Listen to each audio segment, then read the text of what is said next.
War is horrible, but let's be honest, we all enjoy watching massive armies clash with each other. The brutal, close combat swords fighting and amazing strategies that turn the tide of wars excite us, right? Absolutely. Hence, in the spirit of war and combat, today's video focuses on titles that belong to the action and historical fantasy genre with emphasis on their impressive medieval aesthetics. So, without further ado, let's jump right in with Beyond the Heavens. Now, if you had the chance to watch John Woo's Red Cliff and had a chance to play Dynasty Warriors and its many sequels, then Beyond the Heavens should be your cup of tea. The story is based on a period in the history of ancient China known as the Three Kingdoms, an era in which poverty, constant wars and corrupted leaders have thrown the entire country into chaos. The main protagonist, Cao Cao, is trying to change the mindset of the Chinese people so that they'll abolish outdated ideals and ancient customs. In these difficult times, he tries to bring order to the land, even if sometimes the end justifies the means. This isn't a light-hearted anime. You can expect various levels of violence and gore when it comes to watching it, so if you've got a weak stomach, I'd recommend that you steer clear of this anime. Coming in at number 9 is Lord Marksman and Vanadis. The story of Lord Marksman and Vanadis holds a special place in the medieval fantasy world, with delightful beauties that go in 2x2s and come with 4x4s, if you know what I mean. The war between enemy countries is on the rise. The land's been torn apart by illness and serious suffering. The Seventh Region country is one of the most affected, as it's under the ruling of war maidens known as Vanadis, equipped with powerful dragon-carved weapons. During the war, the male protagonist Tigra was captured by a beautiful maiden named Ellen. Tigra's archery skills delighted her so much that she decided to make him her servant rather than kill him. She hoped to deploy him and his abilities to increase her chances of winning the war. Overall, Lord Marksman and Vanadis is a good anime with large battles that implement interesting strategies, with the impressive art style and animations doing it justice. Along with some very thick maidens accompanying him, you'll most certainly keep your eyes glued to the screen. And if that's not enough to convince you, then let me tell you this. MC deep throats a sword.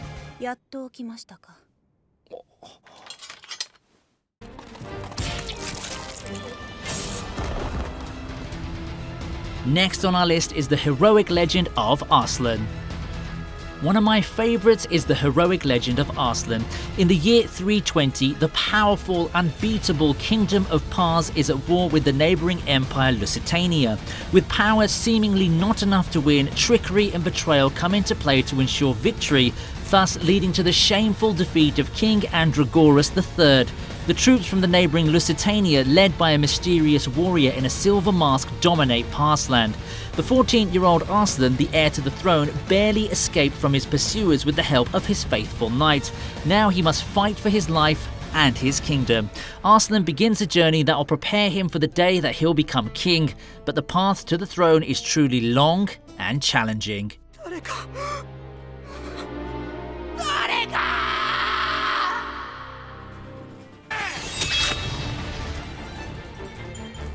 Moving on to number 7, we have the ambition of Oda Nobunaga. Every teenager has had the dream of visiting his favourite video game world. However, it's hard to imagine anyone willingly visiting Dark Souls. In this story, we follow our 17-year-old high schooler Yoshiharu as he wakes up and finds himself in the middle of a raging Sengoku period battle. However, for some strange reason, all the famous warriors of that era have suddenly got the Japanizing beam and become cute anime girls. Using his knowledge, which he acquired from his favourite Sengoku era video game Nobunaga's Ambition, Yoshiharu helps Nobunaga's retainers in conquering Japan. Now, if you're not going to watch it for the history, then at least watch it for the babes.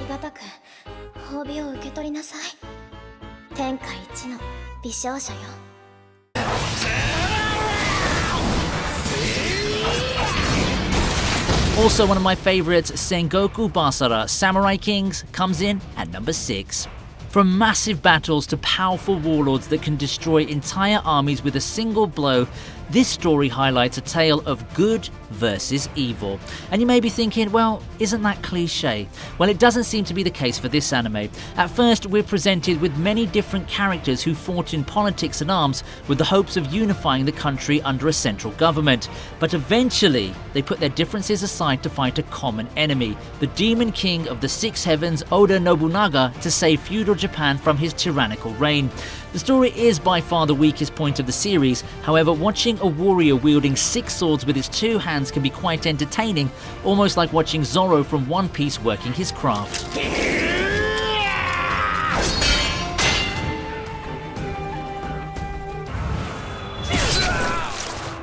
Halfway to the top now, and in at number 5 we have The Record of Grand Crest War. The joyful marriage ceremony that would establish peace between 2 power blocks eventually turns out into tragedy with the release of Chaos. Chaos is a dark energy from another dimension which brings forth monsters and demons into the world.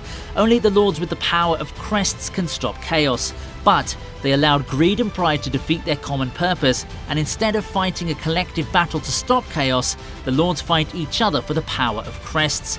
Having witnessed the disaster firsthand, our hero in Mage meets a young warrior named Theo who is also carrying a mysterious crest. Together they'll fight battle after battle and try to restore balance to their war-torn land. So if you're looking for a combat-oriented adventure with plenty of in-depth strategizing and massive battles, and just a little touch of romance, you'll definitely find this show very entertaining.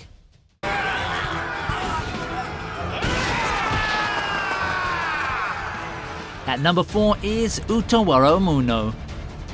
God, that's not an easy title to say now, is it? Now, think of a situation where someone doesn't remember where they're from, who they are, what happened to them, or why they ended up where they are. Now, think of that happening to you. How would you feel? Now you may be wondering, why am I asking these questions? Well, if it isn't already obvious, this is exactly what happens to our protagonist in this story. He finds himself wounded in a village whose inhabitants have animal ears and tails. His new peaceful life in his beloved village didn't last for long, with the start of a revolution against the tyrannical emperor of the land. Having no choice but to save and protect the people in the village that he's come to love, Hakuro will lead his men to various battles, each with epic proportions. He must utilize some ingenious strategies to increase their chances of winning the war. Now, this anime is an emotional roller coaster. The attractive artwork and the excellent plot will keep you hooked from start to finish.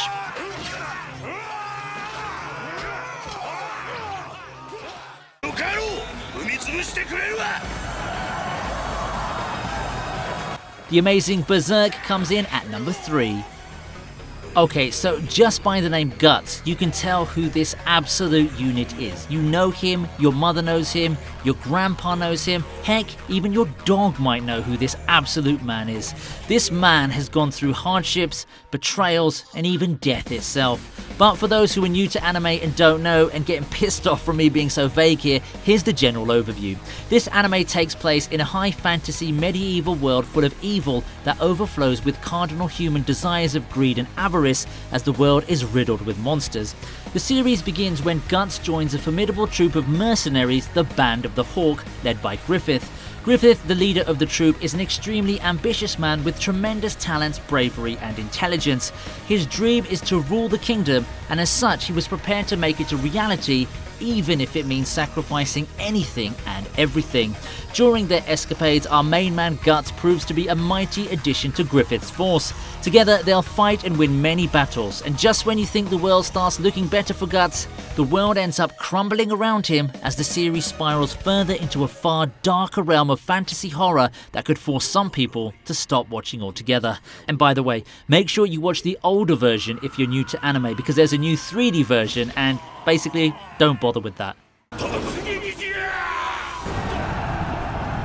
We've got just one step left before we get to the summit, but at number 2 we have Kingdom. Okay, before I start this one, I've got to advise you not to lose interest because of the poor 3D animation in the first episodes of this series, because to be frank, I did, but thankfully I had both the willpower and the patience to carry on. Once you get past the bad quality of the initial episodes, it becomes a smooth sail. Season 2 and 3 are much better in visual quality, and with that said, let's get to the story. In the era of the Warring Kingdoms, China was fragmented into 7 powerful states, with each trying to conquer the other. The story follows an orphan child named Xin. Xin and his best friend both have the dream of becoming great generals, but they had no idea what fate had in store for them. They soon end up getting separated, with Xin's friend getting enlisted to work in the royal palace by a retainer of the king. Xin, on the other hand, has to face some serious problems, including finding his friend half dead at his doorstep. He sets out to find out who did it and why they did it, a mission that would drastically change Xin's life. Kingdom demonstrates some incredibly large-scale military fights, and for the most part the series did an excellent job capturing the feel and realities of the battlefield. The manga is one of the best-selling manga out there, so if you're not able to tolerate the first episodes with bad animation, then try reading the manga. I think this must be the first time I've ever said try reading the manga.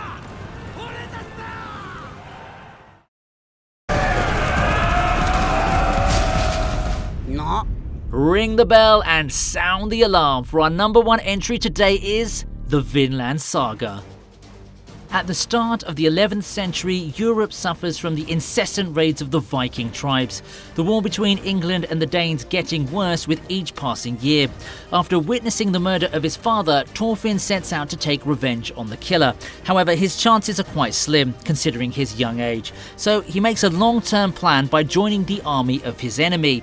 This made him stronger while plotting his revenge and preparing himself for the perfect moment to strike. Askeladd, in turn, uses Thorfinn's irresistible impulse to his advantage. He's entrusted him with the most dangerous tasks. With his mercenary band of Vikings, they burn villages, kill people, and loot to their delight. It's an interesting story with realistic characters in a violent yet beautifully captured world, which is brought to life by rich colours, beautiful animations, and great fights. And that's it for today's episode of the Top 10 list. Do you believe there are some anime series that should have made the list? Let me know by leaving a comment below. Thanks for watching, be sure to share, like and subscribe to our channel.